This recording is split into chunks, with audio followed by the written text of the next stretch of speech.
Okay, so discuss natin tong problem sa dynamics no under relative velocity. So given the two aircrafts as shown, find the velocity of B with respect to A, no? Okay, or yung relative velocity ng B with respect to A, no? Yan yung ibig sabihin niyan, no? So, tatandaan mo lang dyan, pag ganyan, ang formula lang naman dyan is VB minus VA, no? Okay, so kung magkabaliktad naman, let's say relative velocity ng A with respect to B, baliktad lang siya, magiging VA minus VP lang, no? Okay, yan lang naman yung ano diyan, formula, no? Okay, pero in this case, ang pinapahanap is yung relative velocity ng B with respect to A. So, ito yung hahanapin natin. Okay, so take note, dito sa figure natin, okay, itong B, pag ganito yung motion niya, no?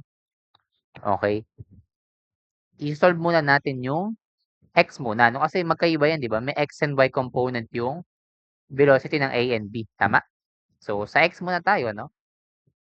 Okay? So, we have here V, velocity ng B with respect to A, sa along X muna.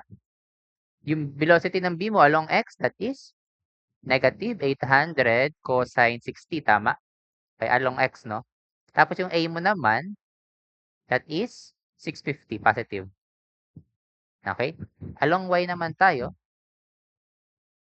okay? Relative velocity ng B with respect to A on the Y direction. Yung B mo naman, that is negative pa rin kasi nga pababa siya, di ba? 800 sine 60 minus 0, no? Kasi yung A mo, horizontal lang siya. So, wala siyang Y, no? Component. Yan. Tapos, ano lang natin yan, input lang natin sa calcu. Yan. So, negative 800 cosine 60 minus 650. Ayan, negative 1,050 to. Okay, yung last naman, yung isa, ayan, negative 800 sine 60. Ayan. Sige, store na lang muna natin sa A, no? Okay, para hindi tayo mag-round off. Ayan. Store natin siya sa A. Okay? So, now, paano ba nakuha natin yung relative velocity? Simply, kunin mo lang yung resultant netong velocity along X and Y, no? So, yung VB, relative velocity ng B with respect to A is equal to square root ng negative 1,050 squared plus yung in-store natin sa A, no? Yung Y component niya. So, ito na yung ating final answer. Okay? So, now we have 1,050 squared plus A. Kaya, 1,004. Ay, wait lang. Di pala na square. Yan. 1,257. 1,257.9746. 46. Okay. So, ano bang unit nito? Yan. Kilometer per hour, no? So, yan. kph.